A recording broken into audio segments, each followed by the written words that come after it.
India's Hindu nationalist leader, Prime Minister Narendra Modi, unilaterally stripped Kashmir of its semi-autonomous status earlier this month. On August 5th, he did this, and he also placed its part of the region on a 2-week lockdown.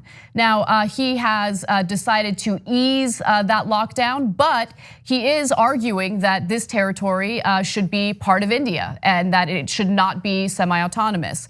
Kashmir is a mountainous valley that borders Pakistan and India, has been a center of conflict between the two nuclear-armed countries since the 1947 partition of British India. Now, the New York Times did a pretty good report on this, and it kind of shows you how much it's affected the people of Kashmir. Let's take a look. India has sent in thousands of security forces to confine and silence all opposition. In Srinagar, Kashmir's largest city, they have eyes on each block. Checkpoints are everywhere. They have betrayed us. It was a backstabbing to us Kashmiris. They have make a prison. The whole Kashmir is now a prison. And people have almost no way of communicating with the outside world. Indian authorities have cut off the internet, cell phones, and even landlines. So, to place a call, some try to come here. It's a government building with a few phones that may or may not work.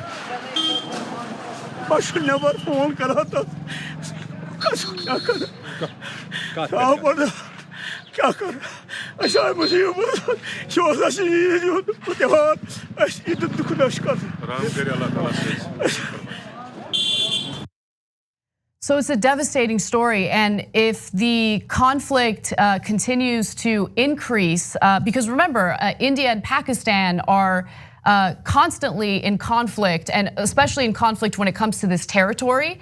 And so you have two nuclear powers who are constantly feuding, and now the tensions are rising over this territory. I have more details, but Cenk, I want you to jump in. Yeah, so there's a little bit of a role reversal here.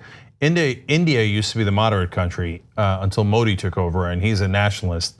When he was a regional leader, he looked the other way as there was vigilante violence against minority Muslims in his region of India, and he didn't go to prosecute. And so he's a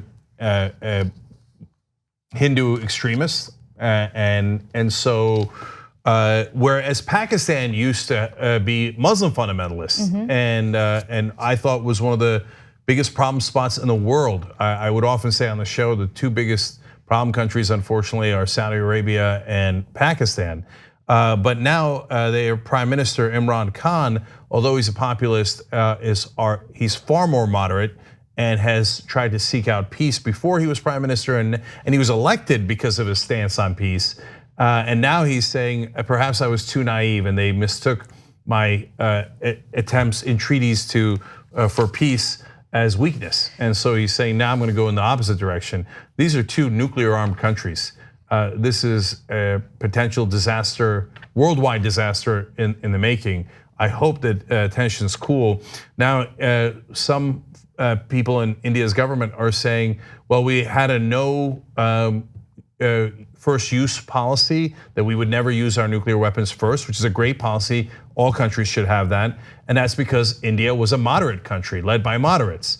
Now they're saying we might withdraw that, and it depends on the circumstances. Right. And so it's disastrous. And wouldn't it be amazing if there were moderates on both sides? But unfortunately, now we got a flip-flop, and there's fundamentalists in charge in India. So I want to talk a little bit more about that role reversal that you mentioned with Pakistan and India, because look, it's never just one country against the other. There are other countries who get involved, and one of the reasons why Pakistan has been one of the more questionable countries when it came to maintaining world peace is because it's funded by bad actors like Saudi Arabia.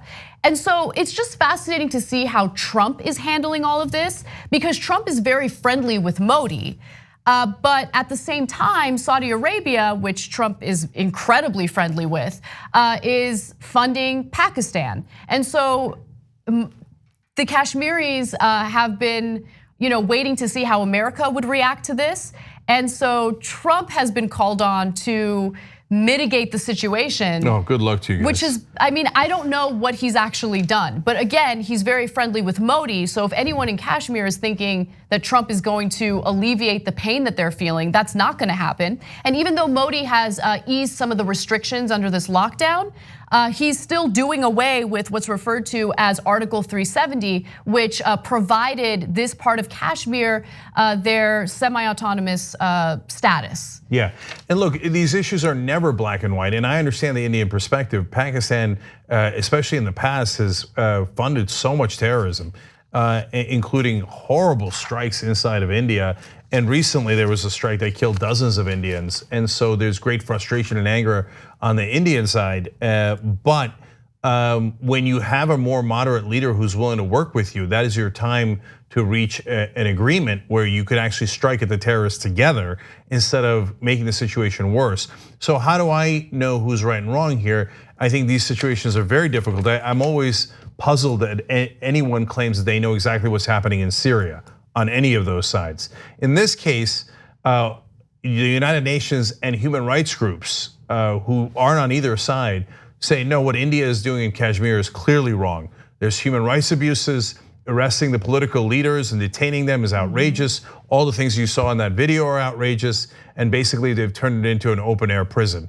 So it looks like, I would love for India to be right, but in this case, it looks like they're headed in a very wrong and dangerous direction. And one final thing that's important to know, Kashmir is majority Muslim, India is majority Hindu, and Narendra Modi is a Hindu nationalist, right? And he has a history of being particularly vicious to Muslims, which is one of the reasons why the Kashmiris are concerned about not only losing their semi-autonomous status, but the way that they're going to be treated under Modi. Yeah, and look, you can tell also in the verbiage that they use who are the good guys and bad guys in this particular circumstance.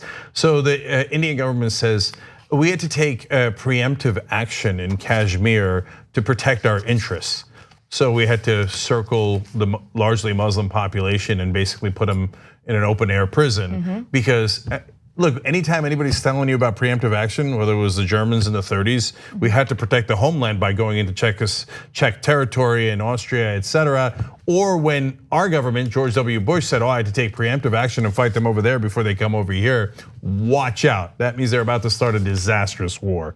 And so, unfortunately, most of the evidence here points to India being the aggressors. And look, last thing, Imran Khan, the Prime Minister of Pakistan, says, now they've put all the soldiers there, telling us that they had to preemptively to protect their interests. Now, if they start killing the Muslim population in Kashmir, it's gonna force my hand, and then we both got troops there.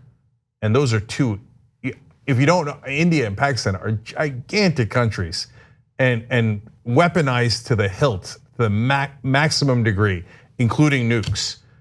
I don't think we are getting how dangerous the situation is and how the whole world needs to put pressure on both sides. But unfortunately, particularly on India at this point, including economic pressure to do the right thing. We cannot look the other way if they start to provoke a war with the other side, because that war will end in a disaster, not just for them, but for all of us. Thanks for watching this free clip of the Young Turks. Don't forget to become a TYT member today. For more exclusive content, join now at tyt.com/join.